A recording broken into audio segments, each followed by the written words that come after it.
Olá, muito boa tarde. Meu nome é Tânia Soares, sou presidente do Conselho de Enfermagem da Secção Regional do Sul e hoje encontro-me aqui como elemento também vogal do Conselho de Enfermagem, dar-vos as boas-vindas, receber-vos em nome da enfermeira Ana Fonseca, vice-presidente da Ordem dos Enfermeiros, e também do nosso presidente do Conselho de Enfermagem, enfermeiro Sérgio Branco.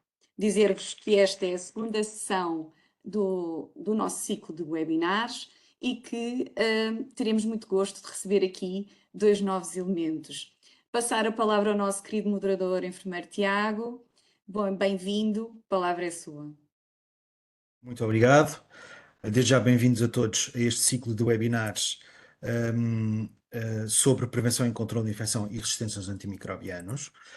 Gostaria de começar por agradecer ao digníssimo bastonário enfermeiro Luís Barreira, à vice-presidente, a senhora enfermeira Ana Fonseca, também, obviamente, à presidente do Conselho de Enfermagem da Secção Regional do Sul, a senhora enfermeira Tânia Soares, também um membro do Conselho de Enfermagem, a senhora enfermeira Anabela Antunes Almeida, e, obviamente, à nossa preletora de hoje, a senhora enfermeira Maria do Rosário Rodrigues. A senhora enfermeira Maria do Rosário Rodrigues tem um mestrado em enfermagem na área de especialização em enfermagem médico-cirúrgica, é também enfermeira especialista em enfermagem médico-cirúrgica na vertente da pessoa idosa, tem também a pós-graduação em gestão de serviços de saúde e detém a competência diferenciada em enfermagem, prevenção e controle de infecção e também a competência avançada em gestão. A senhora enfermeira Maria do Rosário vai-nos hoje falar um pouco sobre epidemiologia aplicada à prevenção e controle de infecção e medidas para interromper a cadeia de transmissão das infecções associadas aos cuidados de saúde e resistência aos antimicrobianos. Senhora enfermeira Maria Rosário, tem a palavra. Obrigado. Boa tarde, muito obrigada. Queria cumprimentar todos os presentes e o excelentíssimo senhor bastonário Luís Filipe Barreira, a senhora vice-presidente Ana Fonseca, e agradecer então o convite à excelentíssima presidente do Conselho de Enfermagem Regional do Sul, a senhora enfermeira Tânia Soares. E pronto, vamos começar a nossa jornada. Vamos ver como é que isto está a correr. Vamos começar, vou partilhar aqui a minha tela. Está a começar? Vou partilhar aqui.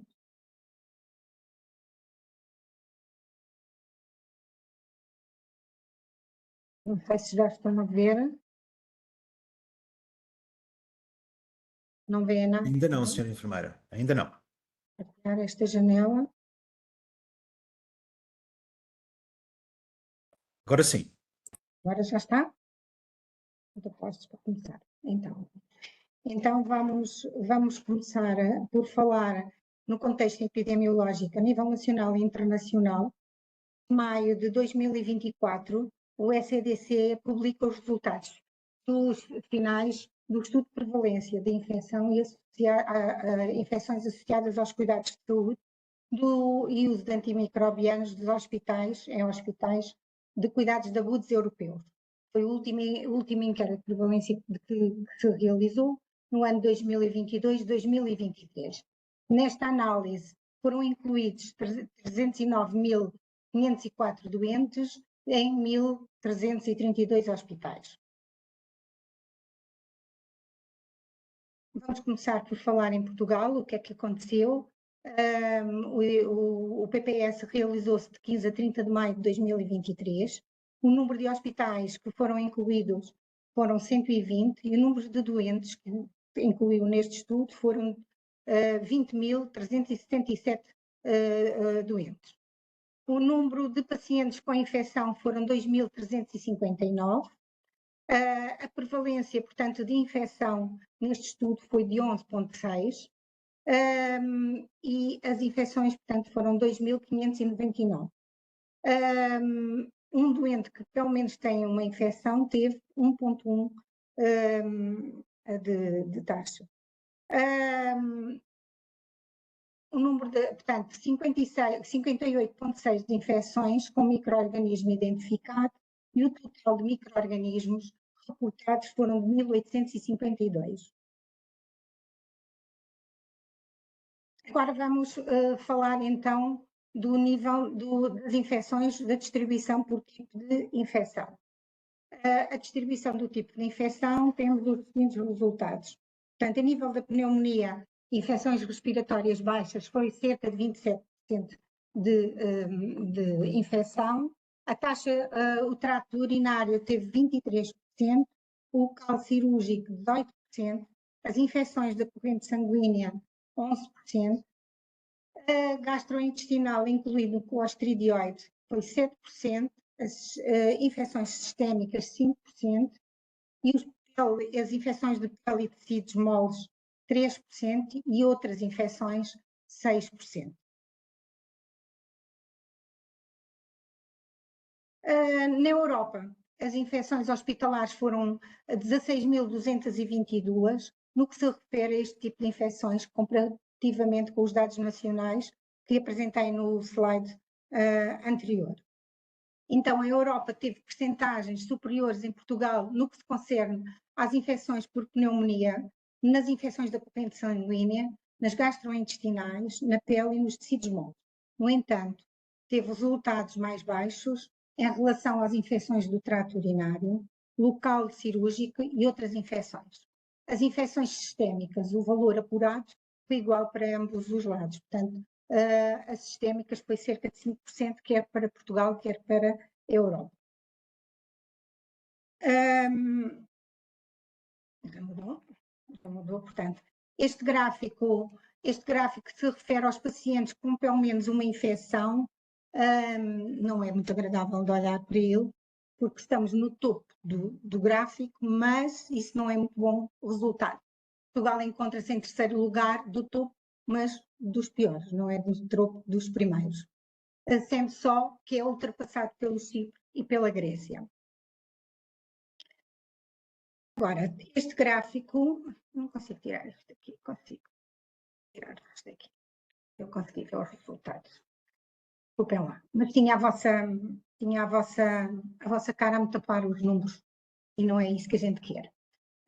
Portanto, este gráfico resume a prevalência da infecção hospitalar em Portugal desde 1988 até 2023. Verifica-se que nos primeiros anos, portanto, em 1988 a taxa era de 10%, depois baixou, parecia que ia baixar, mas voltou a subir nos anos seguintes. Os dois últimos estudos deste gráfico, 2017 e 2023, foram estudos a nível europeu, e verifica-se que após o estudo de validação, em 2017, no estudo inicial era 9,10 e depois do estudo de validação ficamos com 7,80. No último estudo, inicialmente, como eu tinha dito no início da sessão, tínhamos uma taxa de infecção de 11,6, mas após o estudo de validação ficamos com 9,90.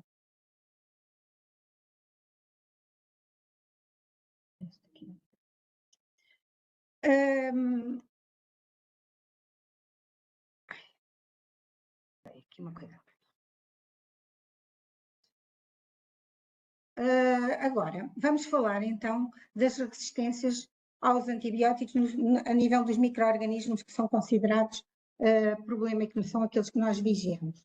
A resistência a antibiótica é um grave problema de saúde pública e que se tem vindo a agravar na Europa. A resistência aos antibióticos é frequentemente elevada e está a aumentar. Em muitos países, as taxas de resistências duplicaram nos últimos 5 anos.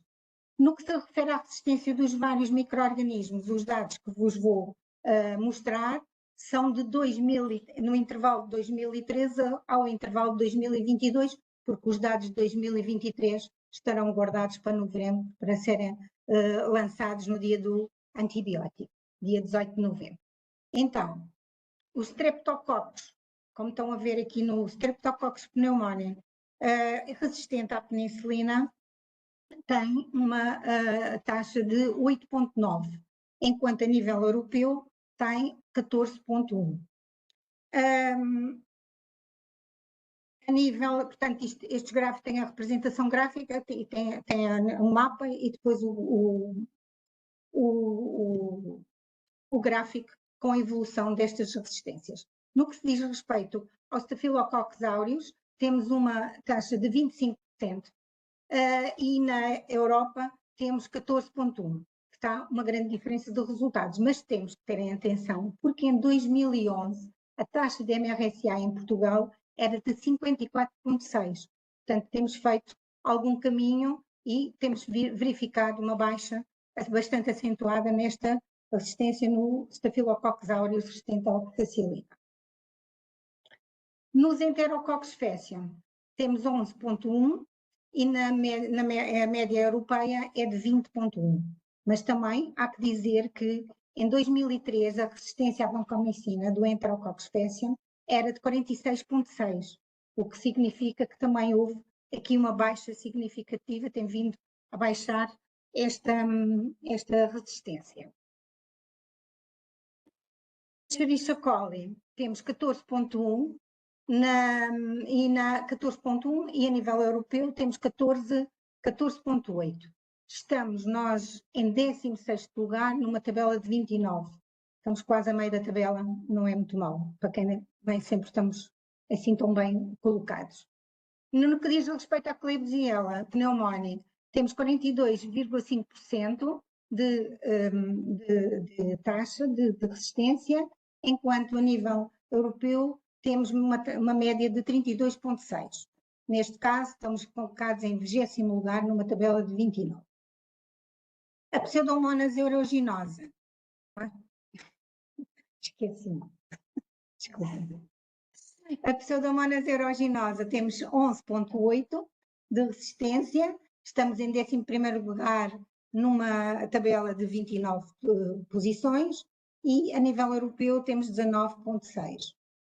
No que diz respeito ao Acinetobacter, temos uma taxa de resistência de 31,1% e estamos, portanto, em 11º lugar na tabela de 25 e a média é de 43, a nível europeu é de 43,3%.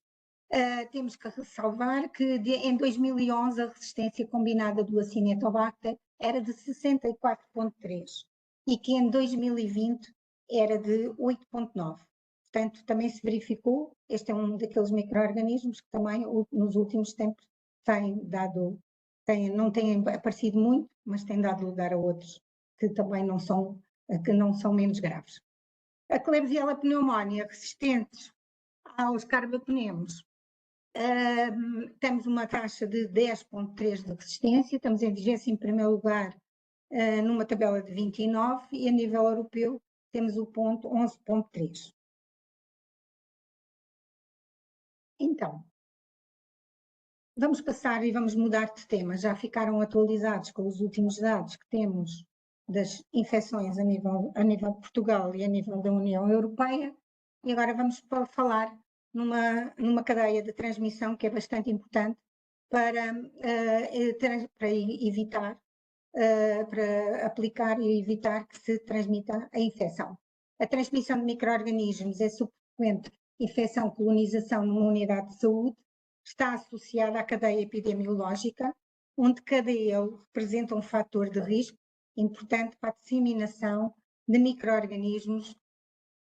Só ocorre se os 6 elementos estiverem presentes na cadeia para haver a transmissão da infecção. Oi? Aqui. Desculpem lá estes termos, esta parte técnica de vez em quando falha aqui um bocadinho. A transmissão dos micro-organismos é subsequente infecção ou colonização numa unidade. A transmissão ocorre quando o agente sai do reservatório e ao fonte através de uma porta de saída. É disseminado por uma ou mais vias de transmissão, consegue aceder a uma porta de entrada do hospedeiro suscetível. A transmissão é interrompida quando o agente é eliminado, inativado ou contido no reservatório. As portas de saída são eliminadas ou controladas através das práticas seguras. As vias de transmissão são controladas se forem devidamente implementadas práticas seguras. As portas de entrada são protegidas e controladas.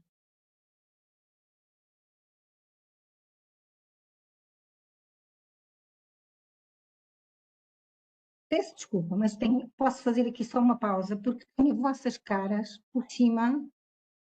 Não dá para tirar. Não dá para tirar da minha apresentação, o que é um bocadinho.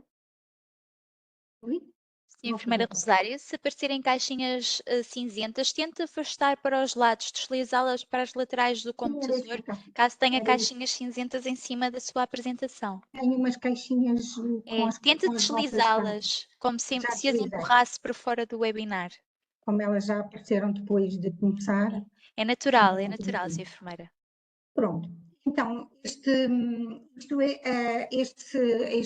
esquema que temos aqui é uma cadeia da transmissão de infecção, que representa graficamente aquilo que eu acabei de vos dizer. Como é que nós podemos intervir aqui nesta cadeia para interromper, então, a transmissão da infecção? Para que não ocorra infecção, temos de controlar as portas de saída, os reservatórios, as vias de transmissão e as portas de entrada e aplicar medidas de prevenção a nível do reservatório agente causal e do hospedeiro suscetível. Todas estas temas que vocês têm aqui à volta dos 6 elementos da cadeia são temas que podemos aplicar, boas práticas, e para podermos evitar que se ocorra a transmissão da infecção. Então, não passa. Ai.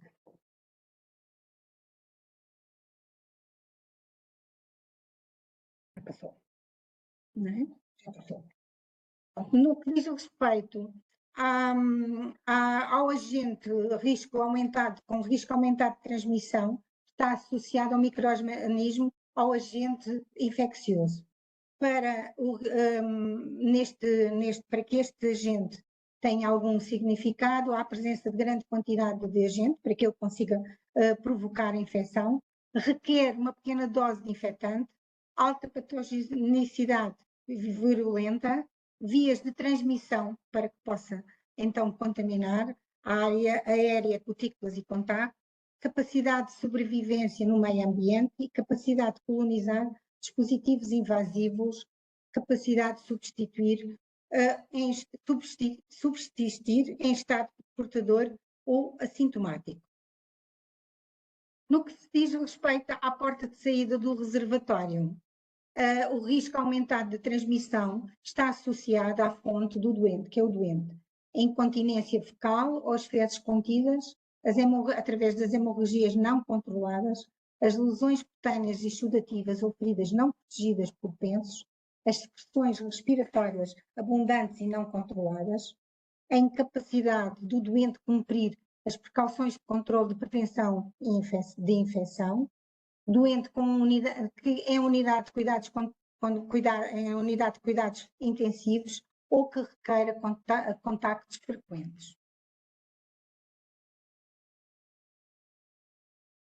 No reservatório, o risco aumentado de transmissão está associado ao ambiente,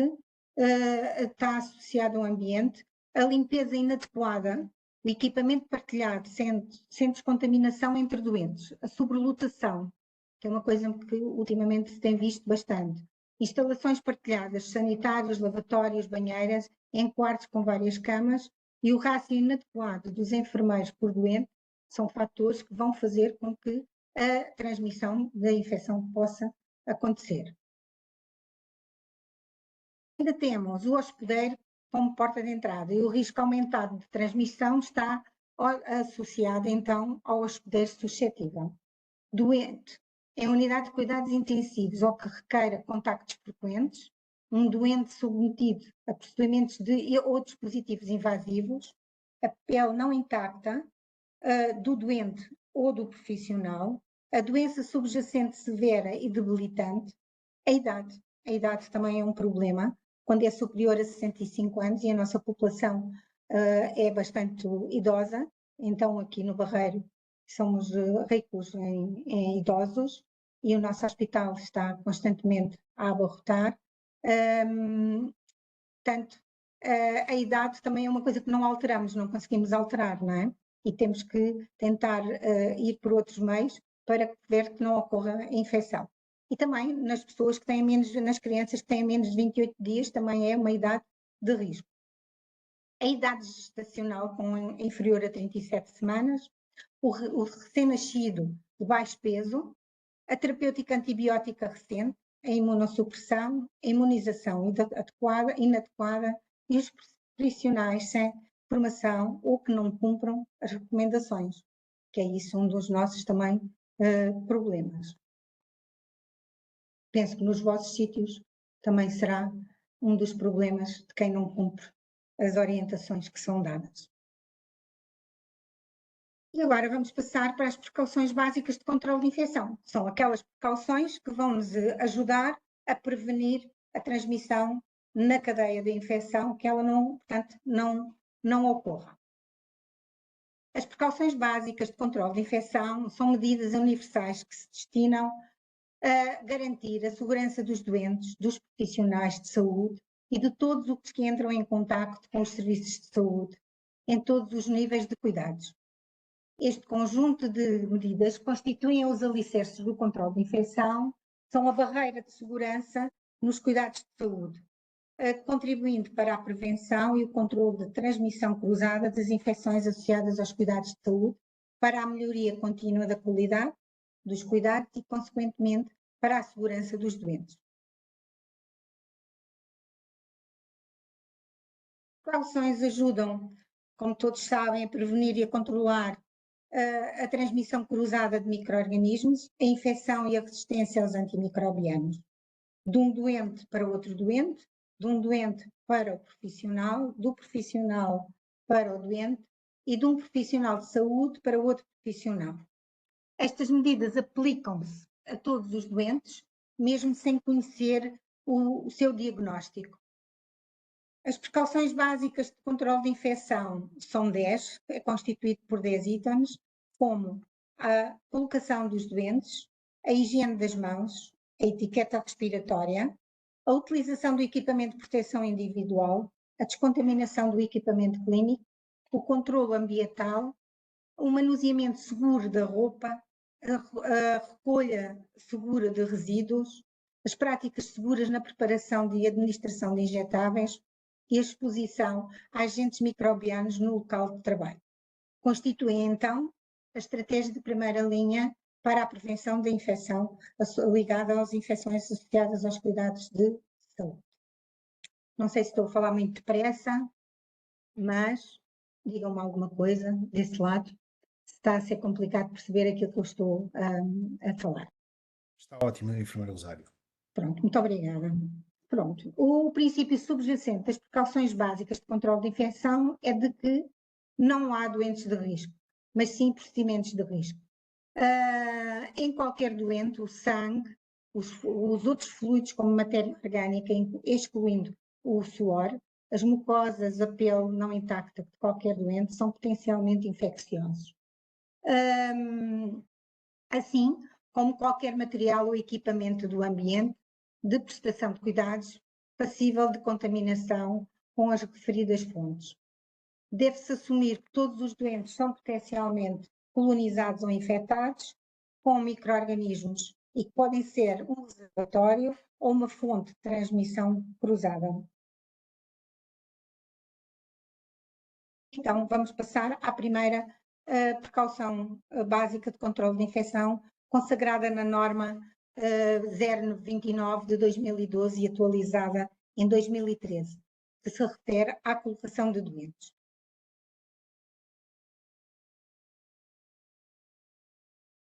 A colocação de doentes, quando se faz a admissão do doente, é na admissão que se deve avaliar o risco de transmissão de agentes infecciosos, de forma sistémica, atualizada e de acordo com a situação clínica. Na norma da DGS, diz no ponto 5 que na admissão do doente à unidade de saúde deve ser avaliado o risco de transmissão de agentes infecciosos. Esta avaliação é realizada e registada no processo clínico até às 24 horas de admissão e deve ser regularmente atualizada de acordo com a situação clínica, servindo assim de orientação à decisão da colocação do doente e do tipo de isolamento que será necessário para este doente. Mas também diz aqui em baixo que a metodologia é da responsabilidade de cada unidade. E a ideia que tenho é que há algumas unidades que conseguem fazer esta avaliação, mas há outras que ainda não chegaram a este ponto, mas não vamos desistir, vamos lutar e vamos conseguir chegar lá para fazer esta avaliação de um modo sistemático e, portanto, que seja regularmente atualizada e que seja tudo feito e registado conforme é necessário. Embora sabemos que existem vários sistemas informáticos que permitem e facilitam esta realização desta avaliação, mas sabemos que nem todos os hospitais, nem todas as instituições ainda o têm, para poder trabalhar melhor. A avaliação destes doentes deve ser feita portanto, a avaliação deve ser feita sempre que os doentes representem um risco acrescido de transmissão cruzada, como na presença, quando têm sintomas respiratórios, a tosse ou espirros, quando têm diarreia, traqueostomias, estado confusional num doente que deambula. Para isso, devemos estabelecer o porting destes doentes com o mesmo agente ou infecção. Devem ser colocados num local que minimize este risco, o quarto individual ou o local afastado das zonas de circulação, porque nós sabemos que os nossos hospitais não têm local para isolar todos os doentes que são necessários, mas vamos fazer melhor com aquilo que temos e, portanto, vamos isolar na mesma doentes e fazer quarting de doentes dentro das enfermarias. Portanto, não é o ideal, mas é o que temos e com isso que vamos também trabalhar e tentar fazer o melhor. Deve-se evitar que estes doentes tenham deslocações desnecessárias entre enfermarias ou entre serviços.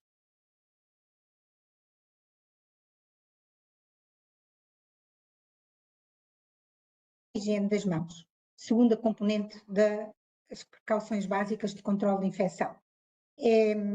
Portanto, ao longo dos anos, a Organização Mundial de Saúde tem promovido campanhas de sensibilização para promover a higiene das mãos. Foi criado em 2004, portanto, criado pela Organização Mundial de Saúde com o objetivo de reduzir os efeitos adversos associados aos cuidados de saúde, na segurança nas transfusões, segurança na administração de injetáveis, segurança nos procedimentos cirúrgicos e da higiene das mãos. Em 2005 surge a Clean Care e Safer Care, portanto, a primeira campanha mundial criada pela Organização Mundial de Saúde relacionada com a higiene das mãos. O objetivo era e continua a reduzir as infecções associadas aos cuidados de saúde. Portugal adere em 2008 ao desafio da Organização Mundial de Saúde Medidas Simples Salvam Vidas, tendo a DGS criado a primeira circular normativa relacionada com a higiene das mãos em 2010. A higiene das mãos é considerada uma das medidas mais importantes para a redução da transmissão de agentes infecciosos entre doentes durante a prestação de cuidados, um gesto tão simples, mas que na realidade salva vidas, como vários estudos realizados internacionalmente o comprovam. Para que a higiene das mãos seja eficaz, é importante que os profissionais de saúde que prestam cuidados diretos tomem algumas atitudes.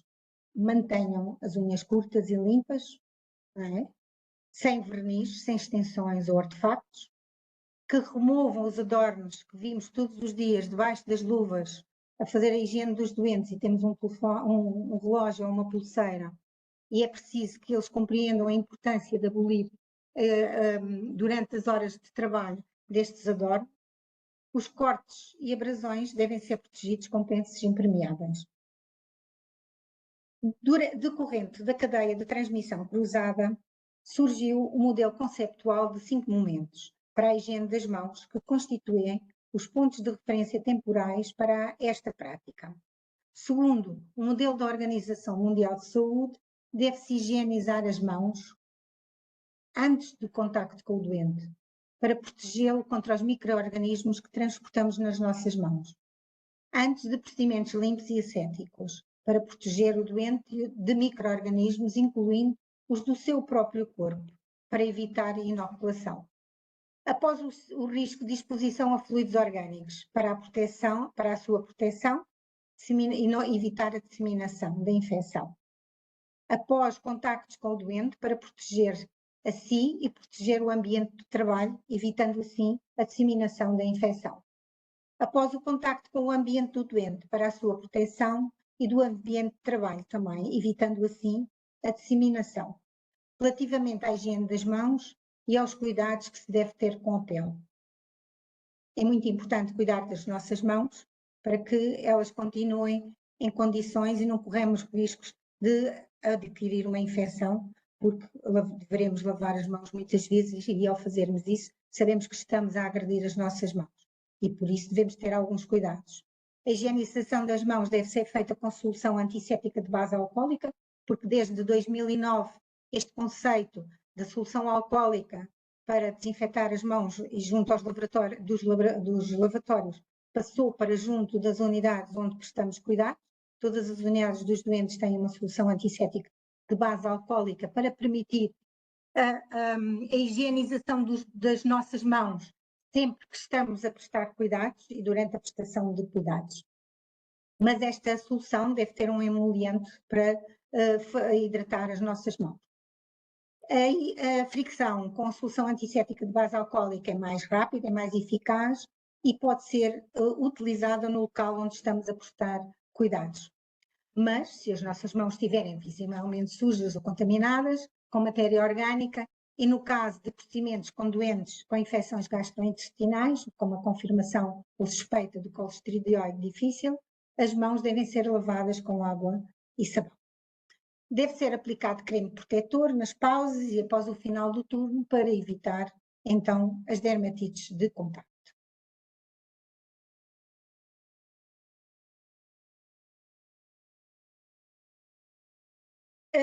A higiene das mãos, como existem outros procedimentos, também são auditados todos os anos.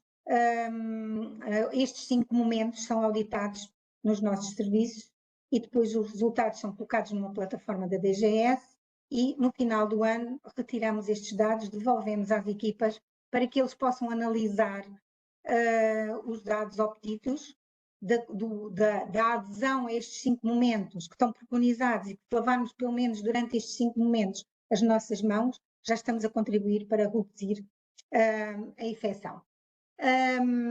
Estas observações são feitas por profissionais que são, portanto, são formados e que sabem, e, portanto, segundo a metodologia da Organização Mundial de Saúde. Estes dados que vos trago aqui são os dados nacionais, como é de esperar, não iria trazer os dados de uma instituição, são os dados nacionais e que são públicos, que todos nós temos acesso, em que a linha azul nos diz, portanto, nos mostra a evolução da taxa de cumprimento a nível nacional, a adesão dos profissionais de saúde à higiene das mãos global, e a linha laranja mostra a evolução, portanto, do primeiro momento. Verifica-se que entre 2015 e 2019 a taxa de adesão global ronda por volta dos 75%. E que a partir de 2020 existe uma subida significativa para os 80%. Haverá vários fatores que possam ter contribuído para este ligeiro aumento, que são 5%, é significativo. No que refere ao primeiro momento, antes do contacto com o doente, no período compreendido entre 2015 e 2019, a taxa de adesão varia entre 64% e os 68%. É um momento em que logo que ao longo dos anos tem sido um momento que menos adesão tem tido menor taxa de adesão, mas tem melhorado lentamente. Tem ido devagar, mas tem estado a melhorar. E nos anos seguintes, portanto, que se verificou uma subida da taxa de adesão à volta dos 73%, que neste momento, em 2023, temos uma taxa de adesão de 73,08% no primeiro momento e uma taxa global de 80%.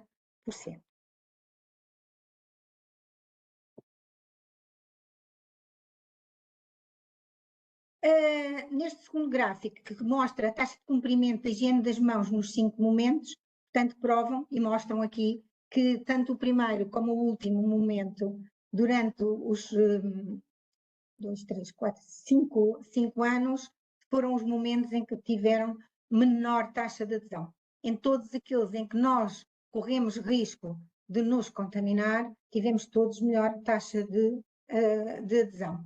Mas tem sido lenta, mas tem sido gradual este aumento. E já se verifica que nos últimos anos a taxa, o quinto momento, já tem uma taxa de adesão de 82%. E o primeiro momento também já verifica taxas de adesão superiores a 73%, igual a 73%. A variação da percentagem de oportunidades de higiene das mãos observadas ao não cumprimento pelos profissionais estarem com luvas, portanto, verifica-se que no segundo e terceiro momento são os momentos de maior taxa de adesão e que se verifica aqui em 2016 e 2020 uma taxa de adesão de 70%, mas que todos os outros momentos são com taxas de adesão muito baixas e que esta implica o uso das luvas e é esse a justificação, porque as pessoas acham muitas vezes que tendo umas luvas já não precisam higienizar as mãos. Está com a boca seca. Este gráfico, este póster, provavelmente todos conhecem, mas nunca é demais mostrar que espelha bem as áreas em que nós, ao fazermos a higiene das mãos, nos esquecemos com mais frequência, os espaços interdigitais, o polegar e as pontas dos dedos. Portanto, é um póster que eu gosto imenso de mostrar, porque quando as pessoas veem, pelo menos se durante uns dias se vão lembrar de lavar melhor as mãos e que estas zonas não fiquem tão esquecidas.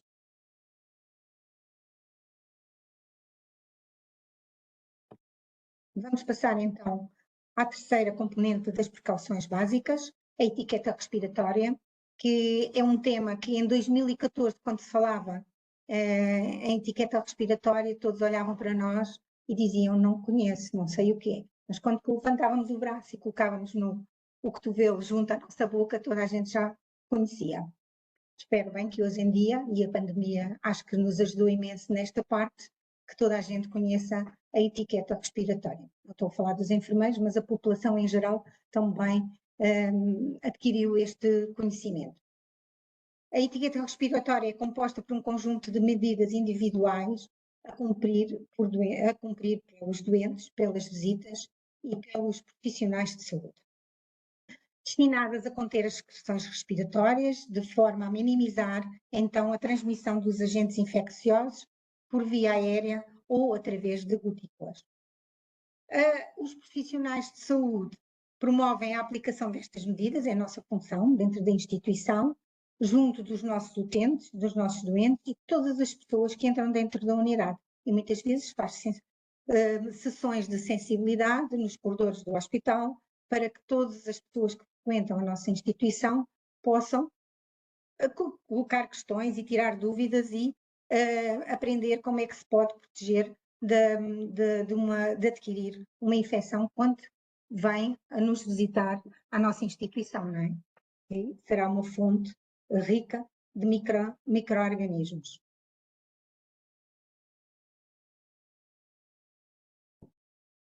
Passemos agora à utilização da utilização do equipamento de proteção individual, o que é o equipamento de proteção individual? São dispositivos de proteção usados pelos profissionais contra possíveis riscos que ameaçam a saúde e a segurança durante o exercício da sua atividade. Estes equipamentos estão disponíveis, todos podem usar. Há muitos equipamentos, é preciso que a gente os saiba utilizar e não os use em demasia, porque muitas vezes também equipamento de proteção individual a mais atrapalha e promove a contaminação. Vamos aqui. O equipamento de proteção individual consiste numa variedade, então, como eu já disse, de barreiras protetoras que devem ser usadas, podem ser utilizadas individualmente em conjunto, o objetivo do equipamento de proteção individual é proteger não só o profissional de saúde, mas também o doente do contacto com agentes transmissíveis. É da responsabilidade de cada profissional selecionar, tendo em conta o procedimento que vai realizar e o tipo de interação prevista com o doente. Portanto, é da responsabilidade do profissional de saúde fazer esta escolha. Por isso, as instituições têm que ter capacidade de fazer formação para todos os profissionais que possam entrar na nossa instituição, e mesmo aqueles que já funcionam, já estão há alguns anos, estar constantemente a rever estes conceitos. O equipamento de proteção individual deve ser utilizado de acordo com o risco associado ao procedimento a efetuar, deve estar acondicionado num local limpo, seco, de modo a prevenir a sua contaminação e atenção aos prazos de validade. Deve estar disponível junto ao local de utilização, mas em pequena quantidade, porque senão o que vai acontecer, quando vamos prestar cuidados e até nos esquecemos de alguma coisa, vamos buscar umas luvas, vamos buscar uma bata e acabamos por contaminá-los com as nossas mãos, porque não foram higienizadas antes de tocar. E, portanto, deve ser sempre em pequena quantidade para que não permita que eles fiquem contaminados logo de início, antes de os usarmos junto ao doente. Ele deve ser de uso único, deve ser colocado imediatamente antes dos cuidados e verificado, portanto, a sua integridade.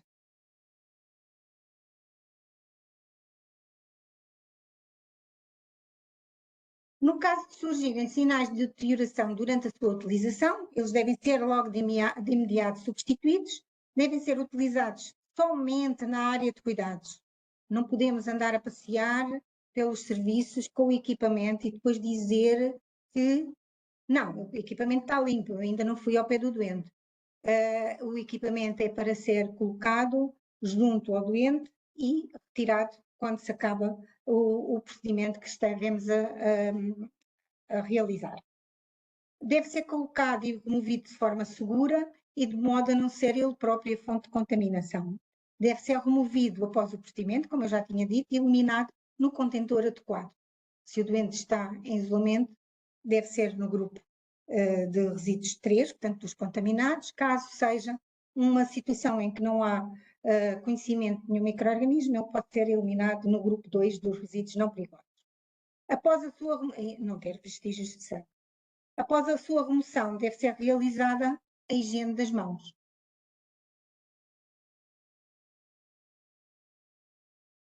Outro equipamento de proteção individual são as luvas.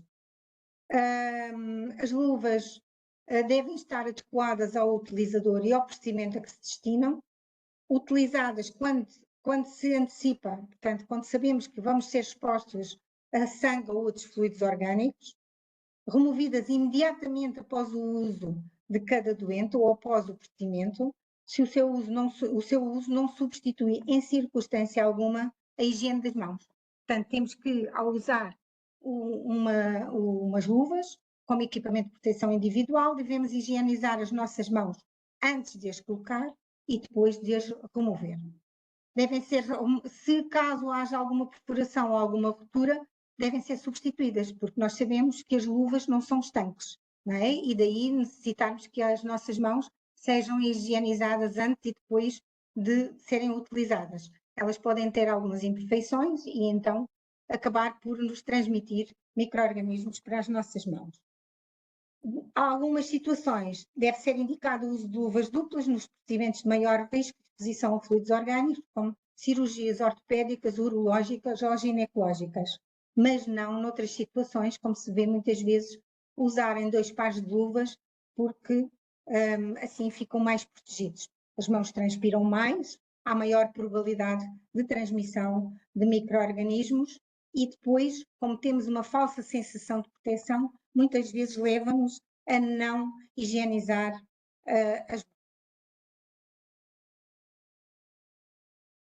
aqui este esquema, eu não o vou ler na íntegra, não vou falar nele na totalidade, mas que todos têm acesso a conhecê-lo. Ele está no procedimento da higiene do uso de luvas nas instituições de saúde.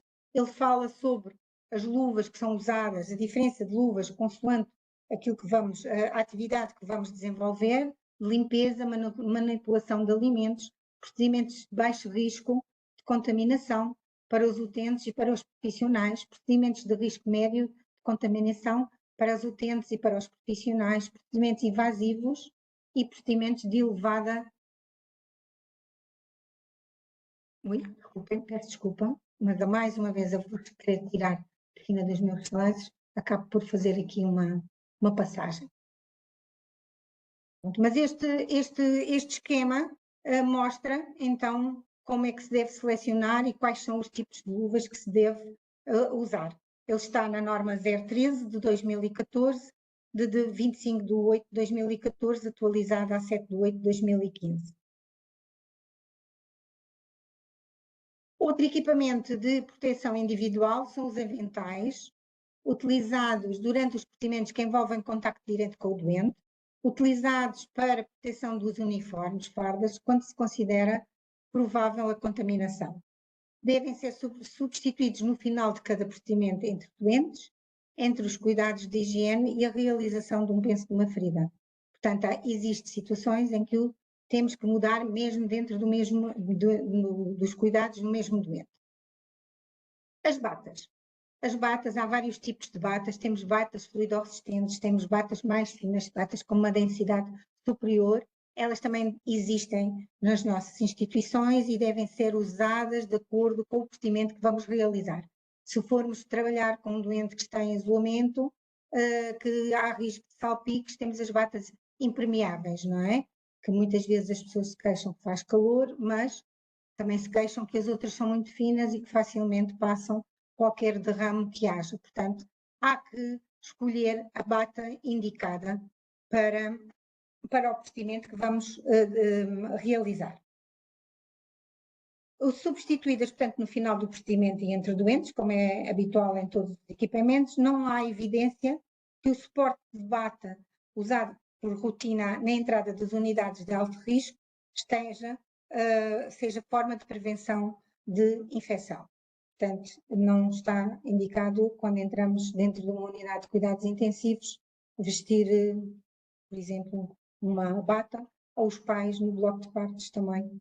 Muitas vezes não há indicação.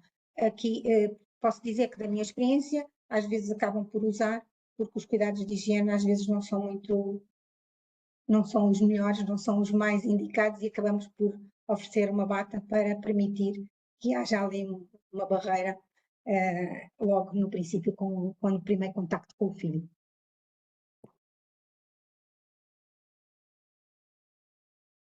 A proteção ocular e facial é usada quando existe risco de proteção de salpicos e fluidos orgânicos para a face, a máscara cirúrgica, e sempre que durante procedimentos geradores de aerossóis ou respirador.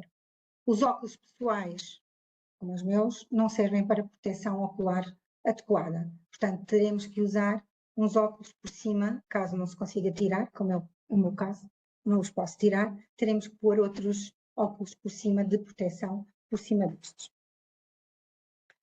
A cobertura do cabelo, bem ajustada à cabeça, a cobrir todo o cabelo, utilizadas nas áreas protegidas durante os procedimentos ascéticos, utilizadas durante procedimentos potencialmente geradores de grande quantidade de aerossóis e salpicos de fluidos orgânicos, e também devem ser substituídas e eliminadas entre sessões ou se estiver contaminada com fluidos orgânicos. Desculpem, mas posso fazer uma pausa para beber só um bocadinho de água? Desculpem, mas já estou a precisar. As máscaras cirúrgicas devem ser usadas quando há risco acrescido de salpicos de fluidos orgânicos e para a mucosa respiratória. Deve estar bem ajustada à face, cobrindo totalmente a boca e o nariz, e adequada à finalidade.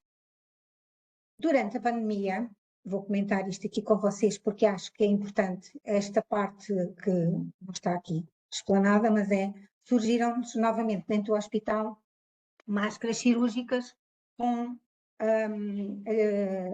portanto, com elásticos ao lado, nas orelhas. E surgiram porque houve necessidade disso para as famílias, para os enfermeiros saírem e entrarem do hospital, tiveram que usar este tipo de máscaras. Mas estas máscaras não estão indicadas na prestação de cuidados, porque elas não ficam bem adaptadas ao nosso rosto e só as que têm atilhos é que devem ser usadas e bem colocadas e bem adaptadas. A máscara deve ser removida e substituída no final do procedimento. Quanto à integridade da máscara, quando ela estiver comprometida, também deve ser retirada. A acumulação da umidade e contaminação significativa. De acordo com as instruções do fabricante, também deve-se mudar. O calçado. O calçado deve ser antiderrapante, limpo e deve apoiar e cobrir todo o pé. Deve evitar, a fim de evitar a contaminação de sangue e outros fluidos orgânicos ou lesão com material cortoperforante. Portanto, devemos não usar sapatos abertos, mas sim as socas com o pé que fica todo coberto.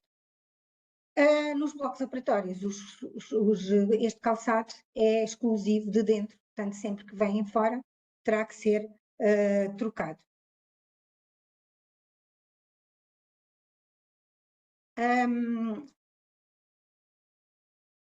Posso, aqui um parênteses, peço desculpa, mas vou voltar atrás. O respirador, que é um equipamento também de proteção individual, que é destinado a proteger e a utilizar a inalação de partículas de pequena dimensão, portanto com menos de 5 micras, também estão recomendados nos casos em que o agente infeccioso se transmite por via aérea.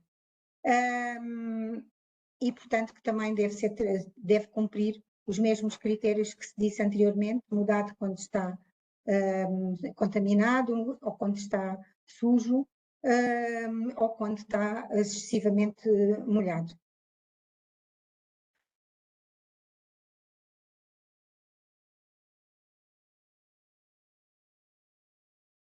Nas nossas precauções básicas de controle de infecção, o quinto elemento é a descontaminação do equipamento clínico.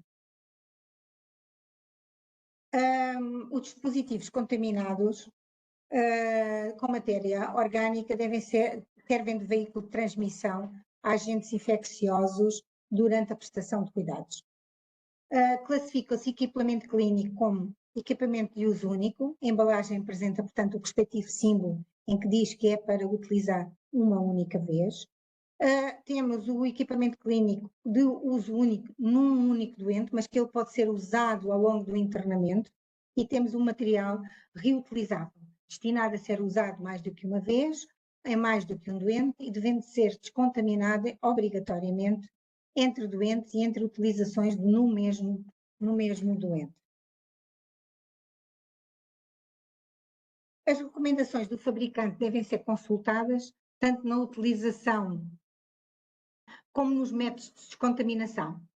Antes de usarmos ou descontaminarmos qualquer material, primeiro temos que ver quais são as indicações que o fabricante tem para que, ao higienizarmos, não o degradarmos, não o estragarmos e se ele estiver danificado, não vamos poder fazer o processo de limpeza e desinfecção adequado. Os procedimentos de limpeza devem explicitar a frequência da sua execução, o método de descontaminação e quem é o responsável pelo procedimento. É muito importante atribuir alguém para que nos possa depois justificar caso aconteça alguma coisa, que algum instrumento não esteja bem tratado. Quanto ao risco de infecção, o equipamento clínico classifica-se de elevado risco, elevado material crítico elevado, médio material semicrítico, baixo material não crítico. Todos eles têm processos de limpeza e de desinfecção diferentes. O elevado material crítico elevado, a limpeza seguida de esterilização. O médio material semicrítico é de limpeza seguida de desinfecção de elevado nível e depois o material não crítico chega uma limpeza.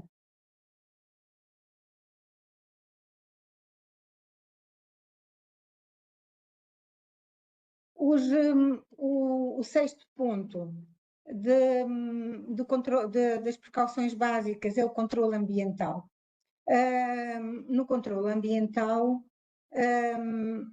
nós temos noção de que existem vários artigos que nos provam que os micro-organismos duram bastante tempo nas superfícies, e daí a necessidade da higienização do ambiente hospitalar com frequência.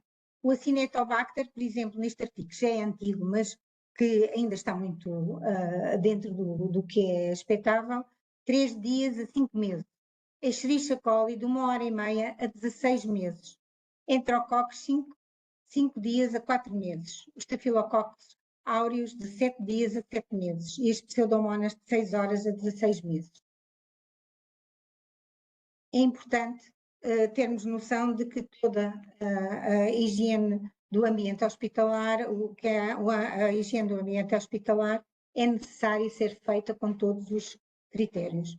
Portanto, o ambiente hospitalar é considerado um reservatório potencial de micro-organismos e pode ser um dos critérios de qualidade, e por ser um dos critérios de qualidade, é uma das componentes das precauções básicas de controle de infecção. A limpeza de rotina assegura, é importante, um ambiente higiênico e seguro, com a prestação de cuidados independentemente do método adotado. Consideramos medidas fundamentais para o controle da qualidade do ambiente, elaboração de protocolos de higienização, limpeza e manutenção das superfícies estruturais do ambiente, adaptados a cada área e de acordo com os níveis de risco. A limpeza é a mesma, a frequência da limpeza é que vai variar. A limpeza consiste na remoção da sujidade visível e na remoção da contaminação orgânica das superfícies. Ela prevê ação física de lavagem com água e detergente ou agentes químicos. 80 a 85% dos micro-organismos são eliminados durante o processo de limpeza. A desinfecção consegue eliminar cerca de 90 a 95% dos micro-organismos. No entanto, a desinfecção por rotina não é aconselhada. Uma vez que os desinfetantes são antimicrobianos, o seu uso sistemático poderá ocasionar graves situações de resistência microbianas com implicações para o equilíbrio do ambiente e da saúde das populações. Grande parte dos hospitais, hoje em dia, opta por um método de responsabilidade partilhada. A empresa prestadora de serviço, limpeza das superfícies verticais, pavimentos, paredes, tetos, vidros sanitários e outras áreas comuns, enquanto o técnico auxiliar de saúde garante a limpeza das superfícies horizontais que corresponde às unidades dos doentes e dos equipamentos específicos das bancadas e das bancadas de trabalho. Quando se elabora o caderno de encargos, é necessário que a proposta, portanto, que é apresentada corresponda a todos os critérios e a todos os métodos de limpeza que são necessários dentro da instituição. E daí a UEL-PEPS ir a fazer normalmente parte destes concursos.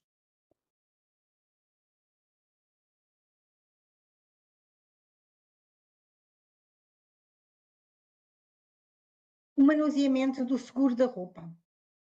A roupa é considerada roupa limpa e roupa suja, não é?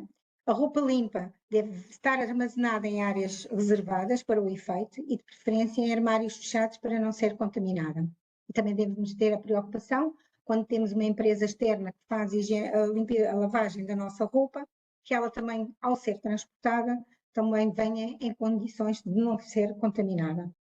A roupa suja é considerada toda contaminada, deve ser separada no local de produção e deve ser depositada de imediato após a remoção no contentor e deverá estar disponível junto do local de produção. Portanto, o contentor deve estar próximo do sítio onde estamos a prestar cuidados para que não corramos o perigo de mobilizarmos grandes distâncias com roupa suja nas nossas mãos.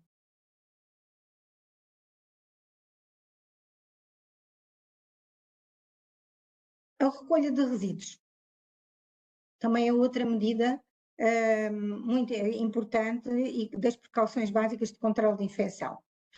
Vamos definir o resíduo. O resíduo é resultante das atividades de prestação, cuidados de saúde a seres humanos ou animais, nas áreas de prevenção, diagnóstico e tratamento, reabilitação ou investigação e ensino, bem como das outras atividades envolventes procedimentos invasivos, tais como a acupuntura, os piercings, as tatuagens e o resíduo resultante da tanotopraxia.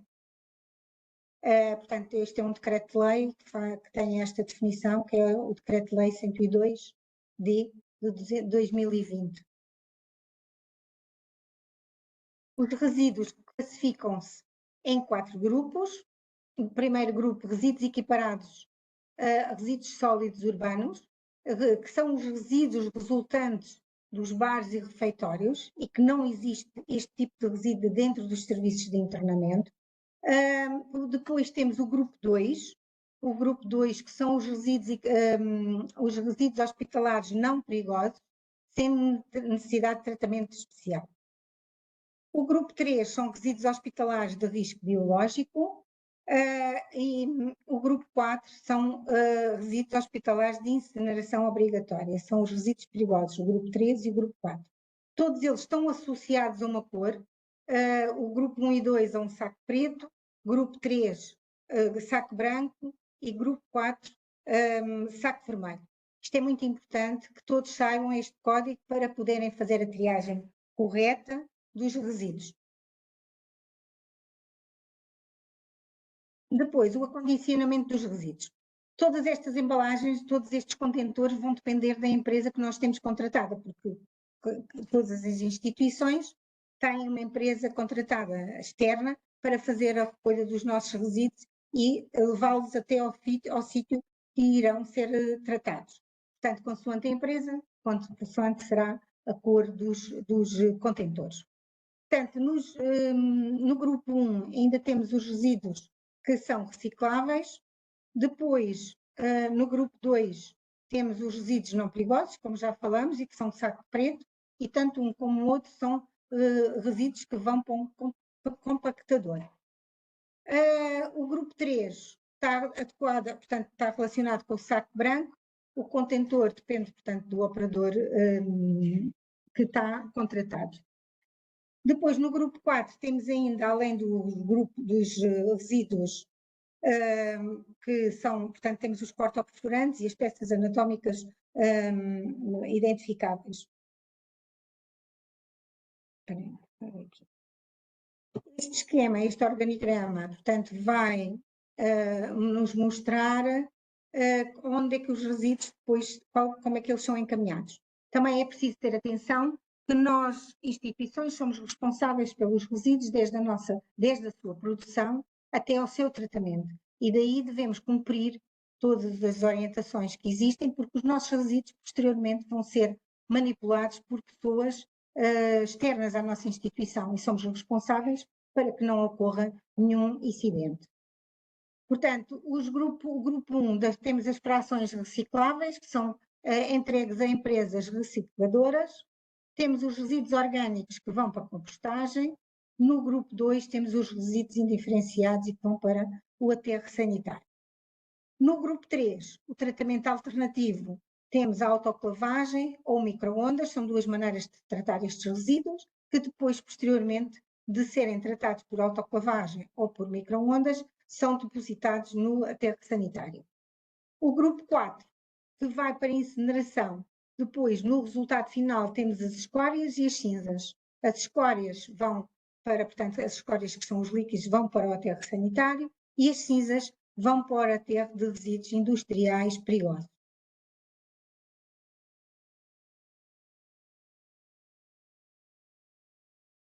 As práticas seguras na preparação e administração de injetáveis são, portanto, o nono ponto das precauções básicas de controle de infecção.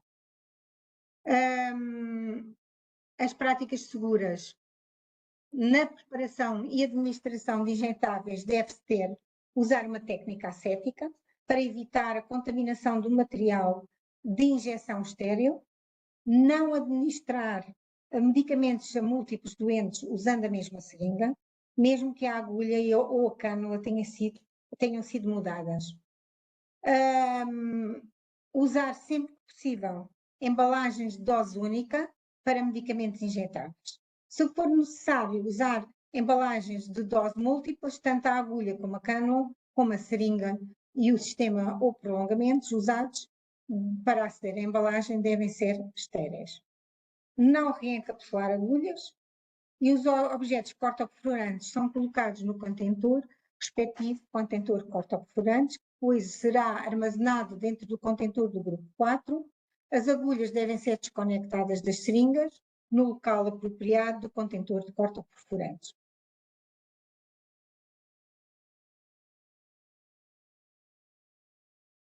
A última componente básica a última componente das precauções básicas de controle de infecção é a exposição a agentes microbianos no local de trabalho. O risco de exposição a agentes microbianos transmissíveis pelo sangue e fluidos orgânicos é um dos riscos mais importantes a que os profissionais de saúde estão sujeitos. Todos os profissionais devem conhecer o procedimento a seguir no caso de ocorrer uma exposição significativa. E o que é uma exposição significativa? É um traumatismo percutâneo com cortantes ou perfurantes contaminados. É a exposição de feridas ou lesões da pele e a exposição de mucosas, incluindo a ocular, a salpicos de sangue ou outros fluidos orgânicos de risco.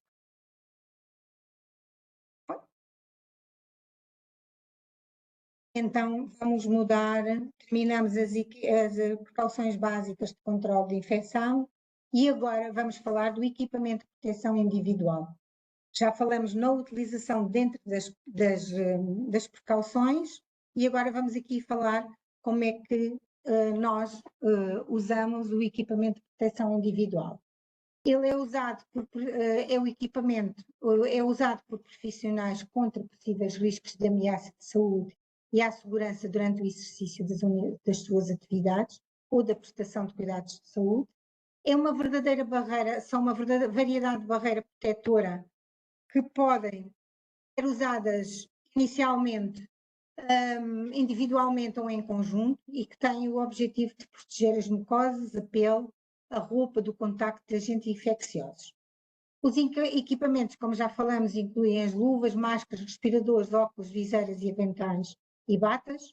Quando existem outros equipamentos, mas que eu optei por falar nestes porque os outros são específicos, foram usados durante a pandemia e que não são aqueles equipamentos que nós usamos todos os dias. Portanto, os equipamentos de proteção individual, quando usados corretamente, protegem o profissional de saúde, mas também protegem o doente do contacto com agentes transmissíveis. A colocação do equipamento de modo seguro proporciona aos profissionais e ao doente, tendo assim um papel muito importante na prevenção e no controle da transmissão cruzada da infecção.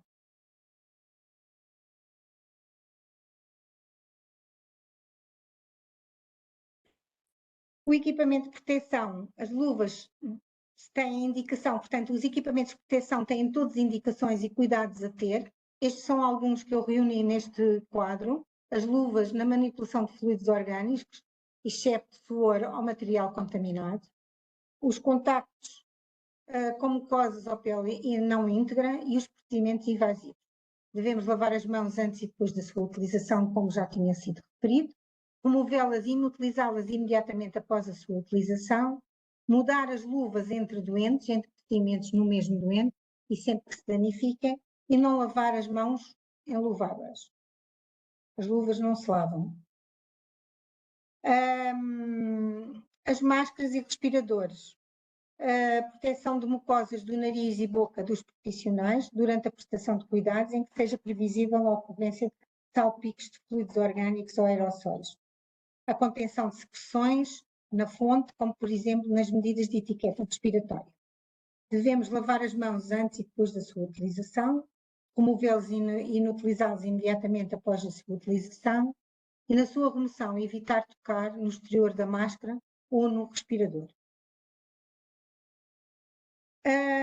Os óculos, portanto, servem para a proteção das mucosas e do previsível, quando há a previsão de salpicos ou fluidos orgânicos. As mãos também, lavar as mãos antes e depois da sua utilização e remover imediatamente após a sua utilização. As batas, portanto, como já foi dito, é para prevenir a contaminação da roupa durante o procedimento e na prestação de cuidados, em que existe elevada probabilidade de produção de salpicos e fluidos orgânicos. Sempre que se usa um equipamento de proteção individual, teremos que lavar, higienizar as mãos antes e depois de o remover. A touca, evitar a contaminação por queda do cabelo no decorrer de procedimentos ascéticos, proteger o couro cabeludo e o cabelo do sangue e outros fluidos orgânicos. Devem ser bem ajustados à cabeça e cobrir todo o cabelo e remover após a sua utilização e sempre contaminados. O calçado, como tinha dito, deve cobrir o pé na totalidade, deve ser antiderrapante e devem estar protegidos o pé na sua totalidade. Como é que devemos colocar o equipamento de proteção individual e como é que o devemos remover? Portanto, em primeiro lugar, deve-se reunir o equipamento de proteção individual, depois todos juntos é que devemos começar a colocá-lo. Em primeiro lugar, vamos lavar as mãos, colocar a bata, abra pela parte posterior e vista, mas não é, é vista, apertando os atilhos atrás. Não adianta vestir uma bata quando não é encerrada, colocada como deve ser, porque depois ao prestarmos cuidados, acabamos por estar a levar as nossas mãos para puxar a bata para cima, portanto ela deve ser sempre apertada com os atilhos atrás. Depois coloca a máscara ou respirador, a máscara, nariz e queixo. Depois de tanto olhar, temos aqui um queijo, mas não é o queijo, é o queijo. Aperte bem os atilhos, ajuste a peça metálica ao nariz do respirador para que garanta a selagem. Deve-se fazer o teste do respirador para verificar se ele fica bem selado. Depois, de seguida, deve-se colocar o protetor ocular, posicionar os óculos sobre os olhos, segurando nas orelhas e pode usar atilhos e pode usar atilhos. Posicione a proteção facial sobre a face e segure-a com os atilhos. Então, o último equipamento que vamos colocar são as luvas. Colocar o tipo e o tamanho de luvas adequadas é muito importante, porque se colocarmos umas luvas muito grandes nas nossas mãos, vão atrapalhar os nossos movimentos e não vamos conseguir desenvolver a atividade corretamente. Devemos inserir as mãos nas luvas, puxá-las até prender o punho da bata. Portanto, as luvas devem superpor-se ao punho da bata. Na remoção do equipamento de proteção individual, então, vamos remover as luvas.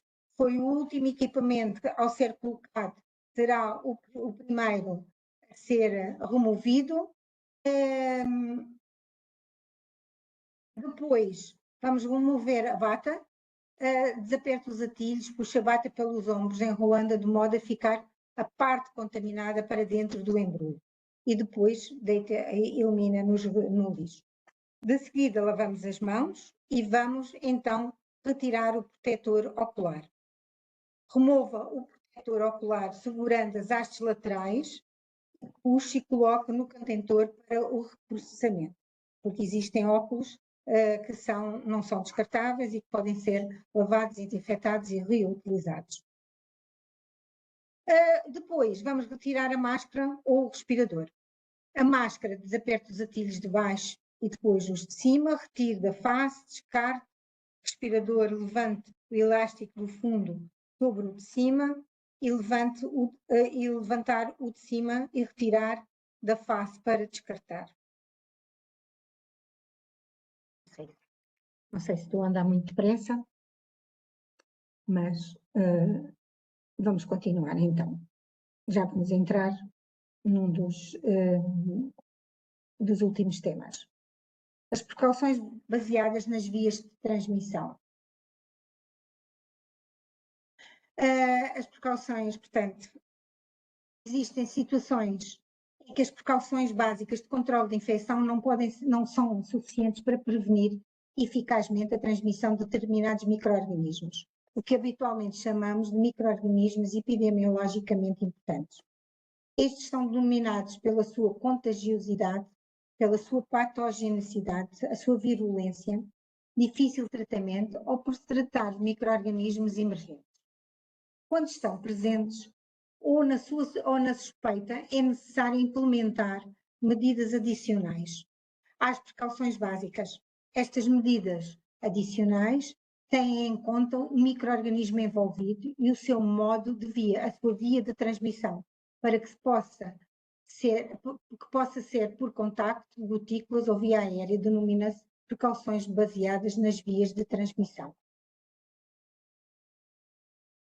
Estes são os micro-organismos epidemiologicamente significativos, os estafilococcus aureus com suscetibilidade intermédia à resistência à vancomicina, à resistência à metilicilina e à oxacilina, os enterococos com suscetibilidade intermédia ou à resistência da vancomicina, resistência à teiclo e ao linezolide. Enterobacteriáceas com resistência aos carbapenemos e ou presumíveis produtoras de carbapenemases, de que são exemplo as klebsiellas. As pseudomonas aeruginosas com resistência aos carbapenemos e à colestina. O Acinetobacter com resistência à colestina e o Clostridioides difficile. O isolamento estabelecido é o estabelecimento de barreiras físicas de modo a reduzir a transmissão dos micro-organismos de um indivíduo para o outro. As situações com necessidade de isolamento são identificadas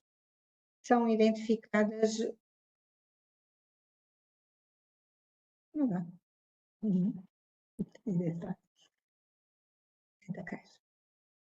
São identificadas ou na admissão, com o inquérito epidemiológico de admissão, ou durante o internamento, porque o doente podia não ter risco à entrada, mas desenvolvê-lo durante o internamento. Portanto, a suspeita ou a confirmação de micro-organismo epidemiologicamente significativo. A suspensão das medidas de isolamento devem ser discutidas com a UEL-PEPSIRA.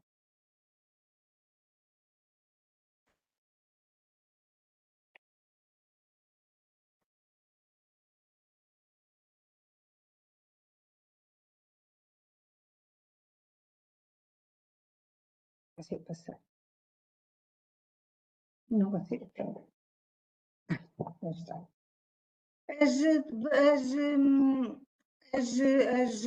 Os tipos de isolamento. Temos dois tipos de isolamento. Podemos ter isolamento protetor, estabelecido para prevenir a transmissão de agentes infecciosos a um doente imunocomprometido, e temos o isolamento de contenção. É estabelecido para prevenir a transmissão de agentes infecciosos de um doente para o outro ou profissionais de saúde. Tá bom? Complicado. Passar. Não quero passar. Problema técnico. Já está. A quem é que se aplicam as precauções baseadas nas vias de transmissão? A todos os profissionais, aos utentes e às visitas. A higiene das mãos e o uso de equipamento de proteção individual tem que se dar especial atenção.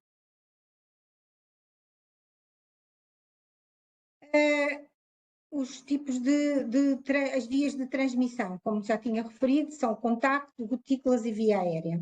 O contacto pode ser direto ou indireto. As gotículas, portanto, a menos de que eu posso falar mais à frente, a menos de 1 metro de distância, e as partículas mais pequenas são a transmissão por via aérea.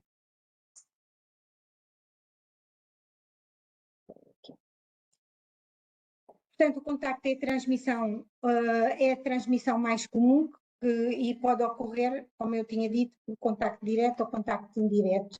e são, portanto, os micro-organismos são transferidos de um indivíduo para outro sem um intermediário. Quando é direto.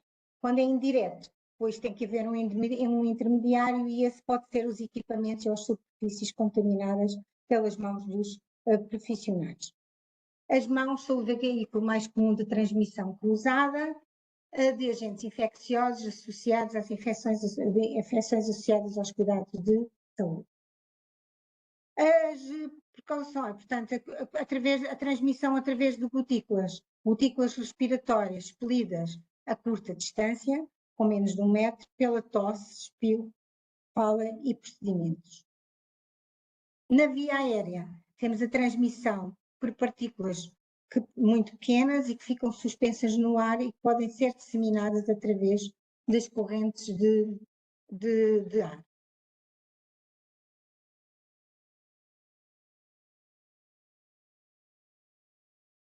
Esta imagem que temos aqui ao lado esquerdo mostra que a transmissão por gotículas, como são partículas maiores e mais pesadas, acabam por cair nas superfícies. E as que são transmitidas por via aérea, por ser um tamanho tão pequeno e poderem manter-se no ar durante mais tempo e irem a distâncias muito maiores quando existem correntes de ar.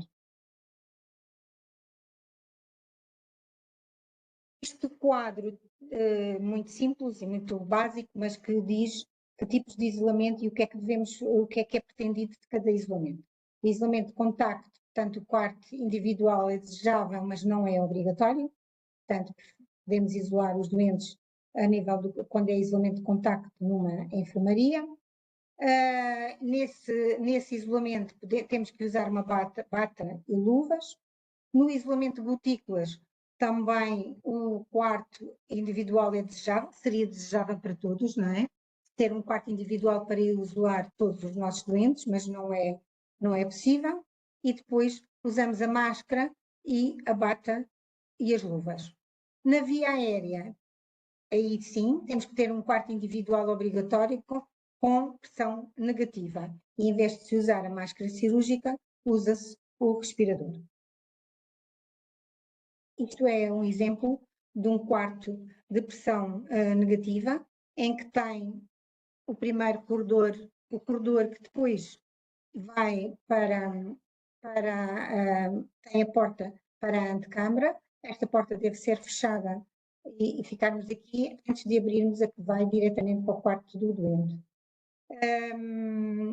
Temos, após a pandemia, existem mais alguns quartos para isolamento de via aérea, mas anteriormente só o serviço de pneumologia que tinha 3 quartos de pressão negativa, mas a pandemia não trouxe tudo mal, também trouxe algumas coisas de melhoria para o hospital e temos então agora já mais alguns quartos para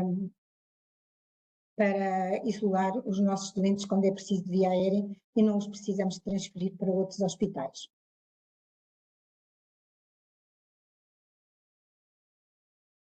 Então, o que é que devemos fazer nesta situação quando o doente, quais são os princípios que temos que ter quando temos um doente em área de alocar um doente que está em isolamento? Alocar o doente em área que minimize o risco de transmissão do micro-organismo epidemiologicamente significativo. Quarto individual, quarto. O que muitas vezes se faz é dentro da enfermaria, junto às janelas, porque nós aqui na instituição temos enfermarias com 3 camas e o doente que estiver em isolamento, de isolamento de contacto, vai para a cama junto à janela para que se evite a passagem dos profissionais constantemente por essa unidade. Ou então podemos fazer o quarto de enfermarias, mas tendo sempre atenção de que tenha que ter o mesmo micro-organismo, tá bem? Não vamos juntar uma pseudomonas ao lado de uma E. coli com uma Klebsiella. É preciso atenção a este ponto para fazermos a arrumação dos nossos doentes em isolamento nos quartos. Posso partilhar convosco que neste momento os nossos serviços de medicina interna, que são os serviços que mais isolamentos têm, já se consegue que toda a equipa faça a gestão destes doentes e sejam eles próprios a colocar e a trocar os doentes e a arrumá-los. E quando têm alguma dúvida, telefonam para nós para lhes darmos algum apoio ou tirar, portanto, alguma questão que tenham para colocar.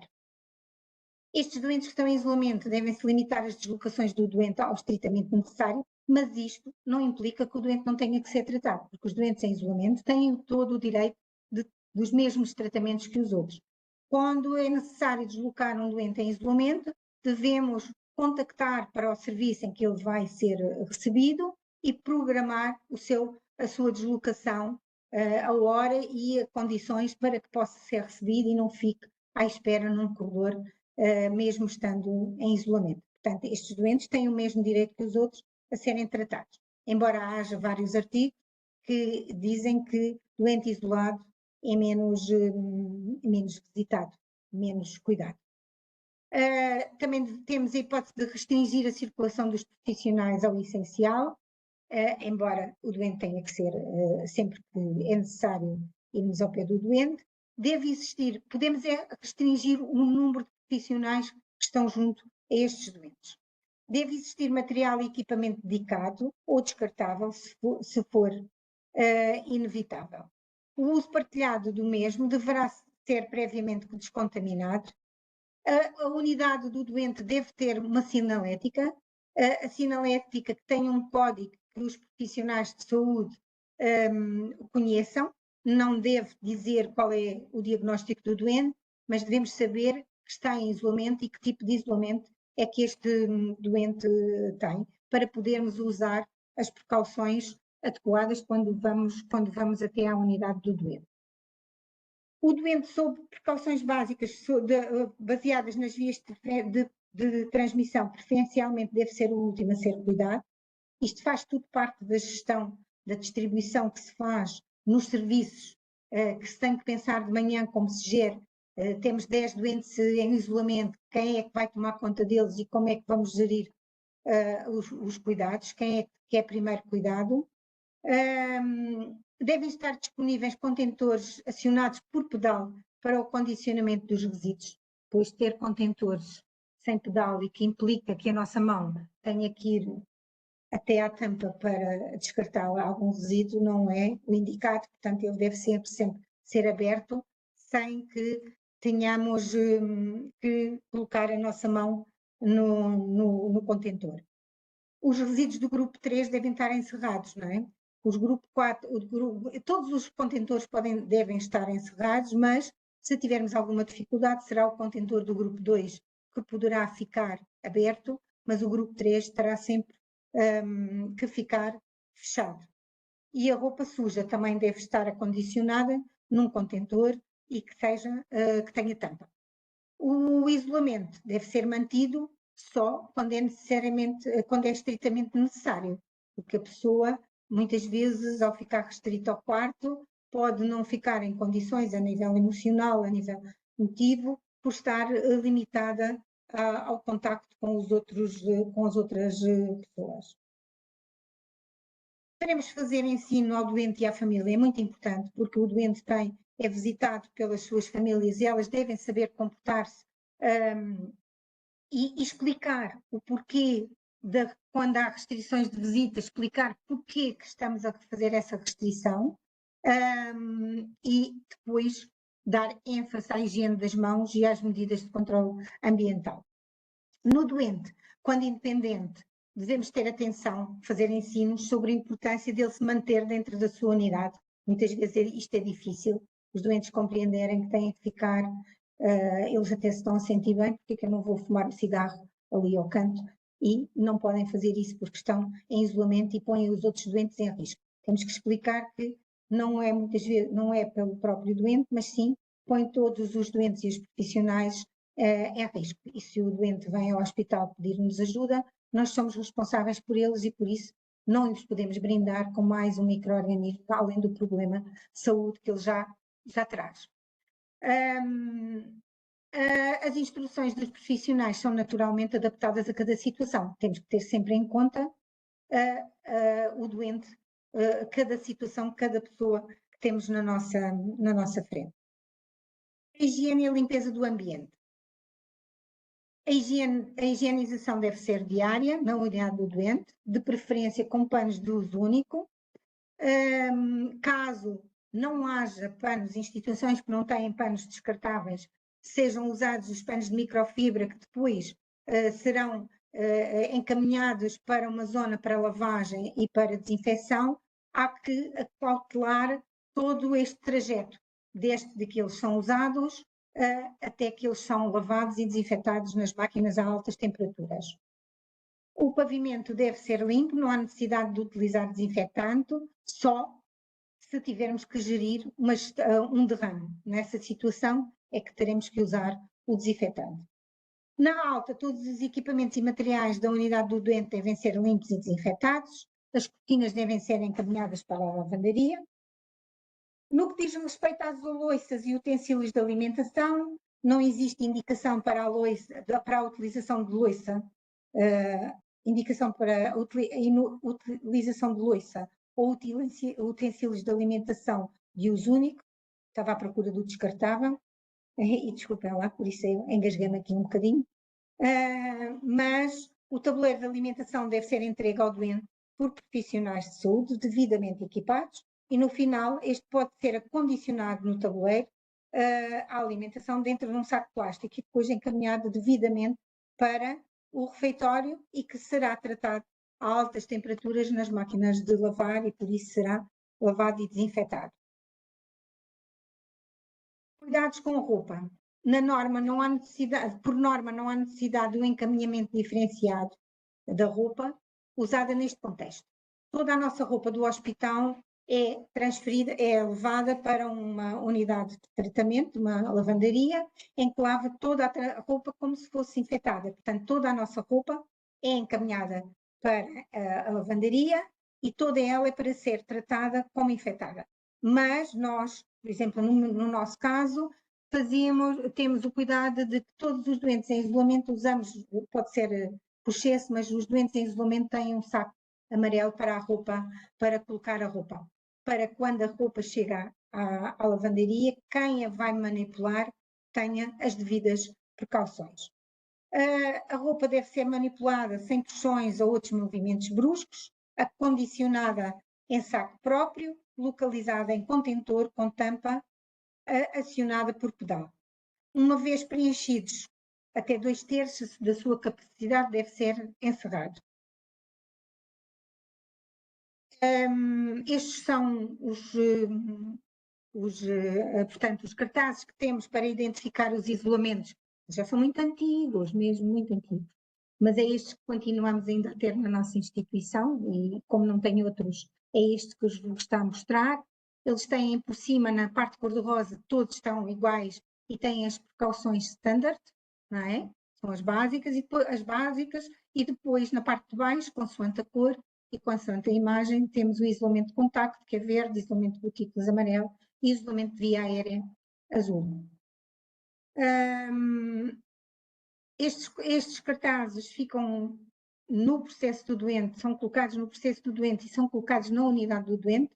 Nós, nas entradas das enfermarias, temos o cartaz onde indica o número da cama do doente que está em isolamento e depois a própria cama do doente, a unidade do doente também tem a identificação do isolamento.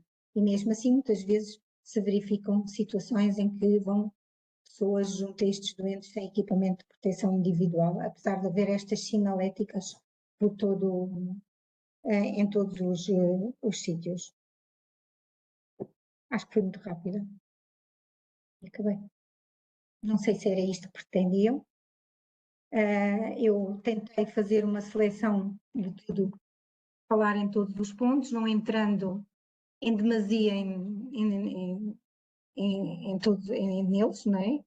Para poder abranger todos, então foi esta a minha decisão. Obrigada e estou disponível para as questões todas que aí vierem.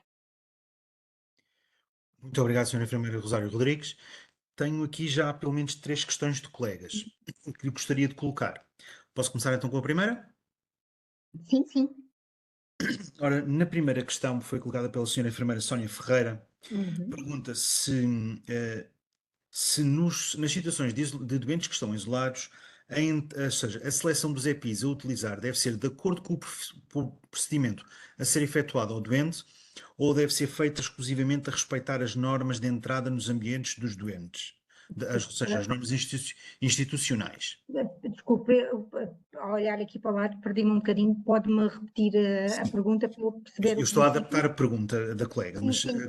o que a colega pergunta é se a seleção dos EPIs a utilizar deve ser feita de acordo com o procedimento que se vai executar ao doente ou deve ser feita para respeitar aquilo que são as normas da instituição para entrar em determinados ambientes, ou seja, quando é um doente de contacto, quando é um doente de isolamento de Nessa corridas situação, ou de via nós aérea. temos normas, não é? Nessa situação, sempre que o doente está em isolamento, por isolamento de contacto, o equipamento de proteção individual pode ser usado com vários fins.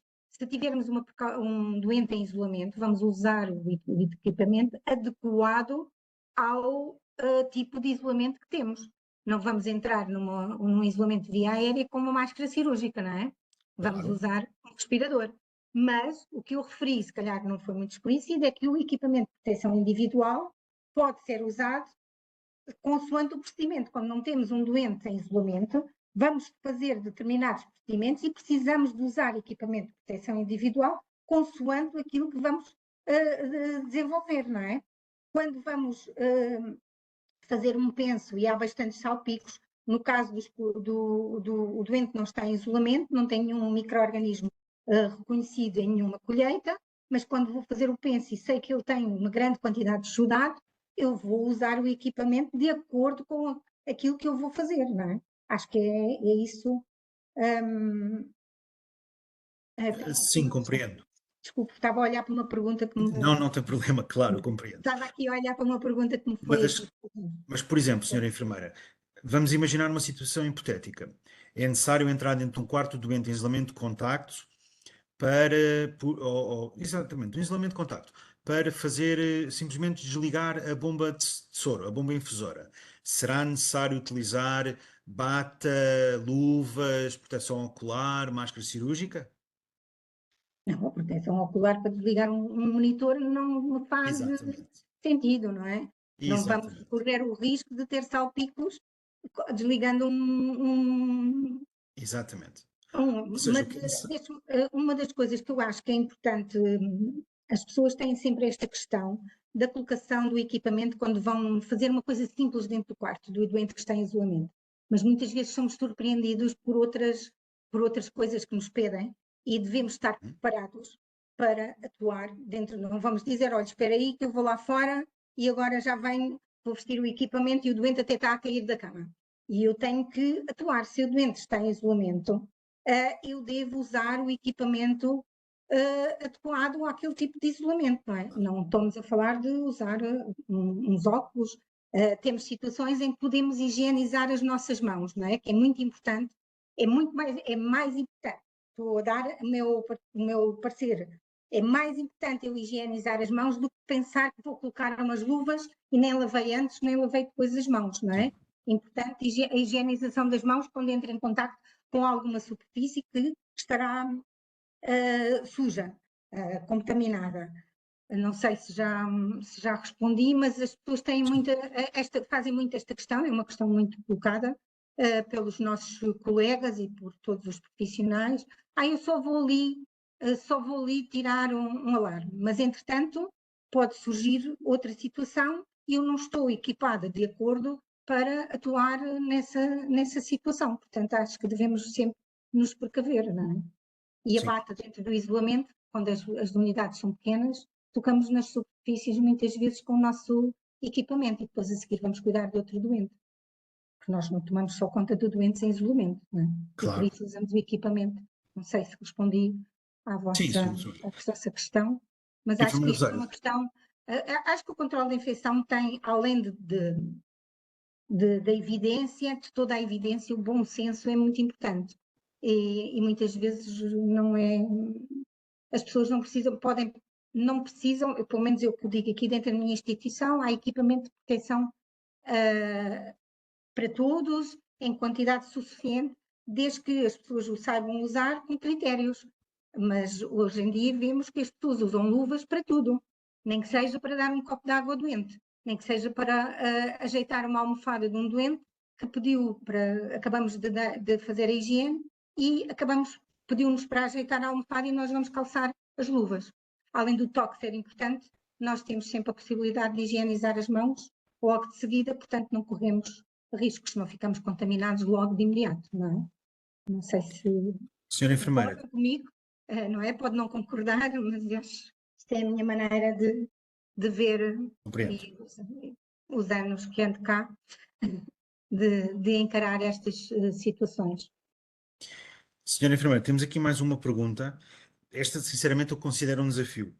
Tem a ver um pouco com a separação dos resíduos, nomeadamente do papel e do plástico, nos resíduos que são do grupo 2, ou seja, que não são resíduos contaminados. Sim. Como é que deve ser procedida dentro nos internamentos, por exemplo? No internamento, nós dentro das enfermarias só temos o contentor do grupo 2, o saco preto.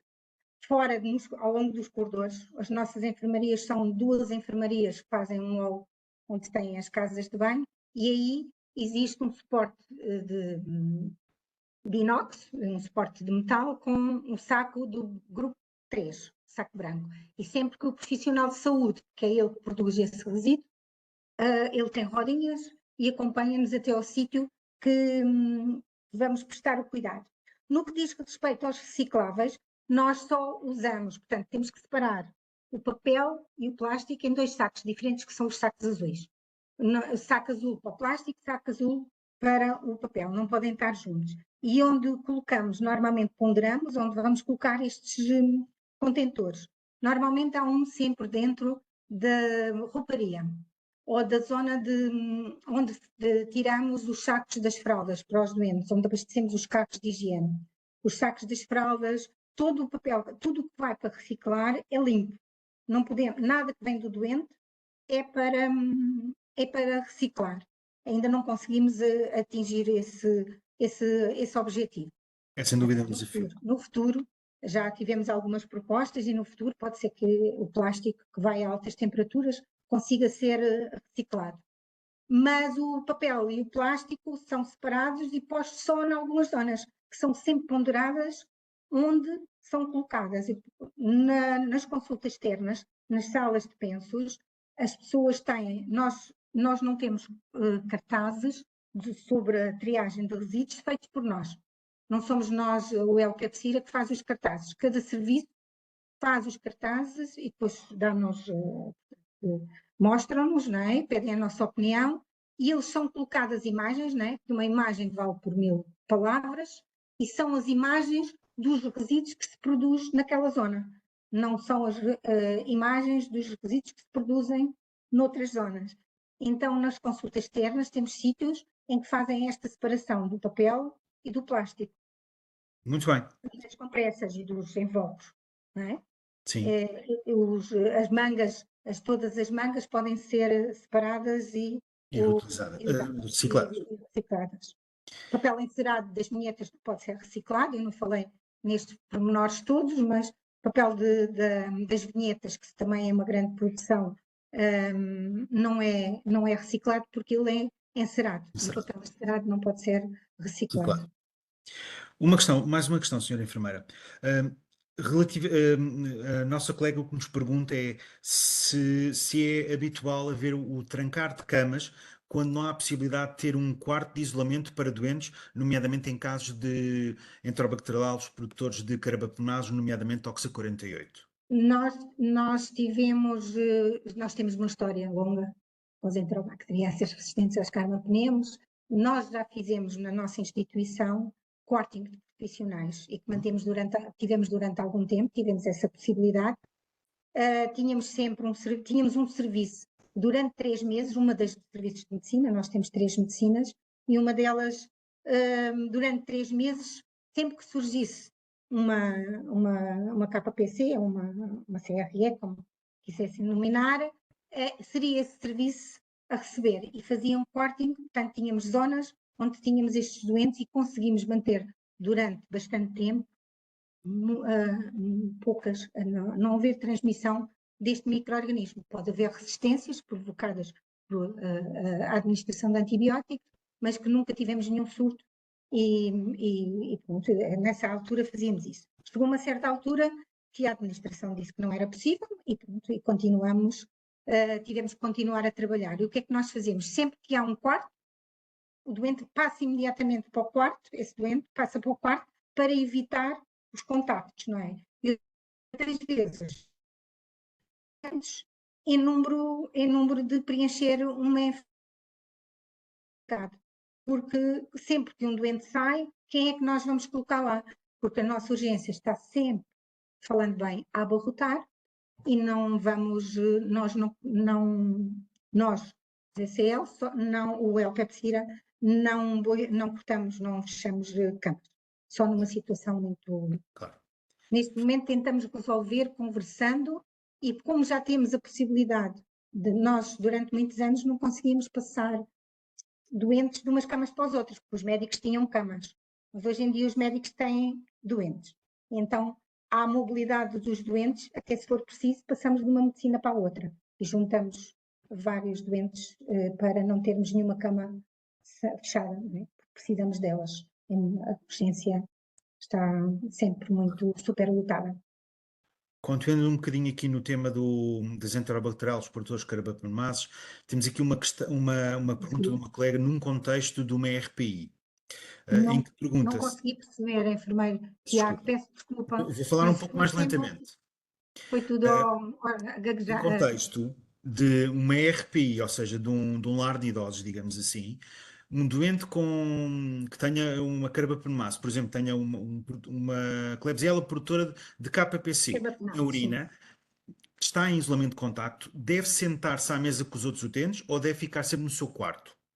Num lar. No lar, exatamente. A nossa orientação é que dentro do lar, nos lares não há condições de isolamento, é impossível isolar.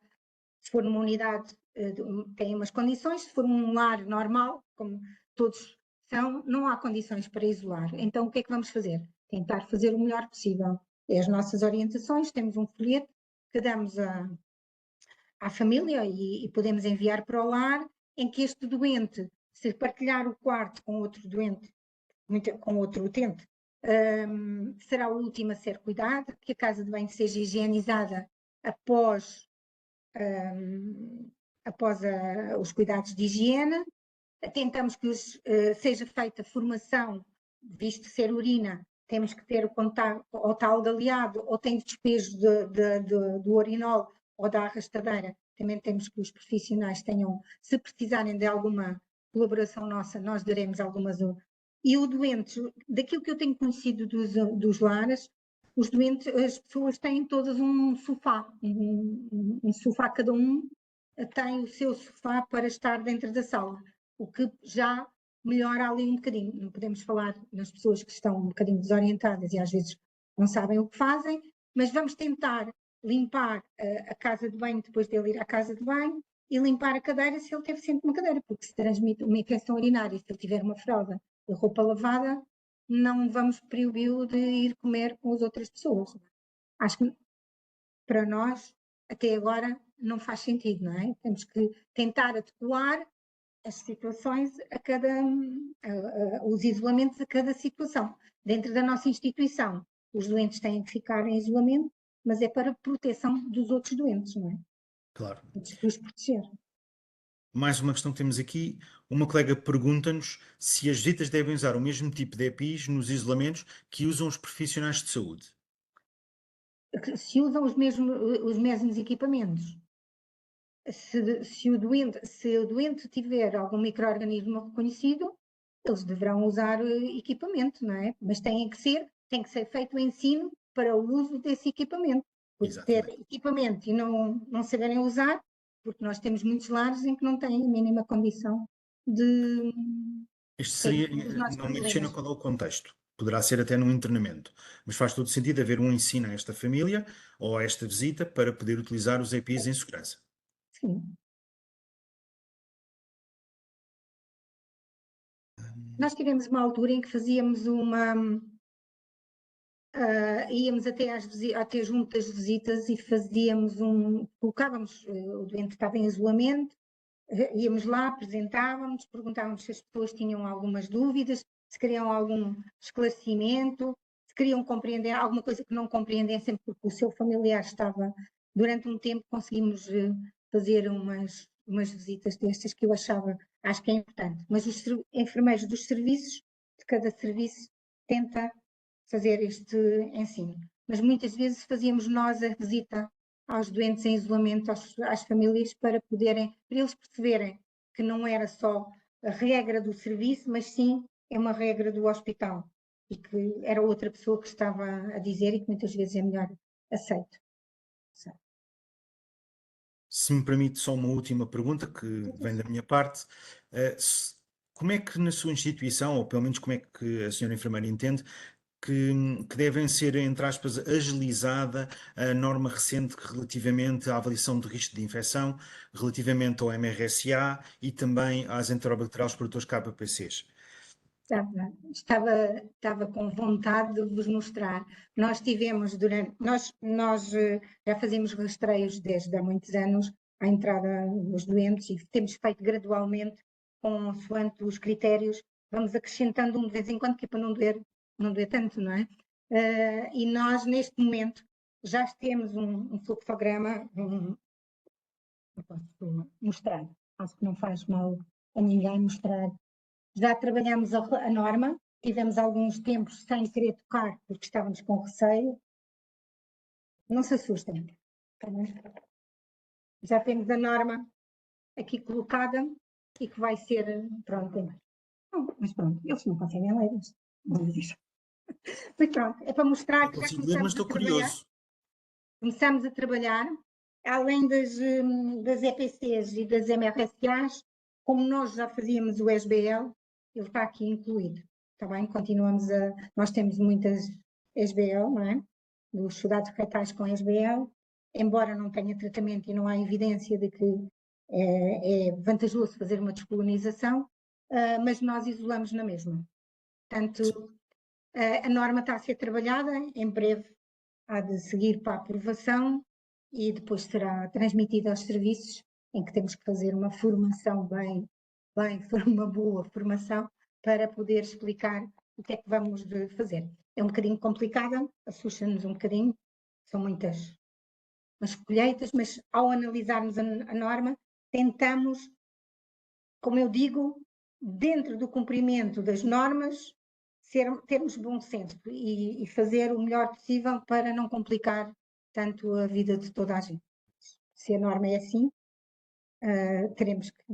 nós temos que cumprir. Nós tentamos cumprir, quero eu dizer. Exatamente. Tentamos cumprir É necessário adaptá-lo ao contexto, claro. Senhora Enfermeira Rosário, gostaria muito de lhe agradecer, obviamente, à excelente apresentação que fez. Gostaria também de avisar a todos os enfermeiros que estão presentes que esta é a segunda sessão do ciclo de 4 sessões de webinars, sendo que a próxima será no dia 22 de outubro e a final será no dia 29 de outubro. Agradecendo a presença de todos os que estiveram presentes e todos aqueles que puderam tornaram possível este momento. Agradeço desde já e passo a palavra à senhora enfermeira Tânia Soares. Obrigada, Rosário. Foi um momento muito importante e pertinente, do qual já aprendi mais qualquer coisa, porque estou sempre a aprender contigo.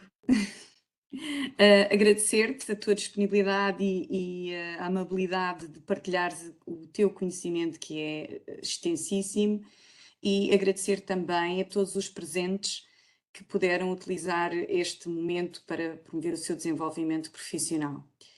Tal e qual como o enfermeiro Tiago disse, teremos mais 2 momentos, portanto, dentro deste ciclo e que gostaríamos de vos voltar a ver. Uma boa tarde, continuação, de resto um bom dia e boa tarde a todos. Obrigada a todos. Obrigada. Muito obrigado.